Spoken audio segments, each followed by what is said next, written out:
মাথা নষ্ট করা এই জিনিসটা কিন্তু খুলনা গিলেতলাতে অবস্থিত জাহানাবাদ অ্যাডভেঞ্চার বেইসের ভিতরে কিন্তু এটা বসানো আছে।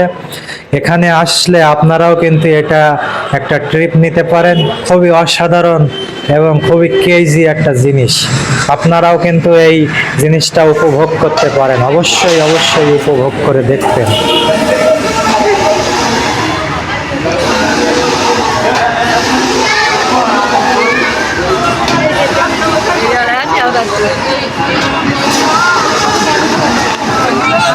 হাসছে।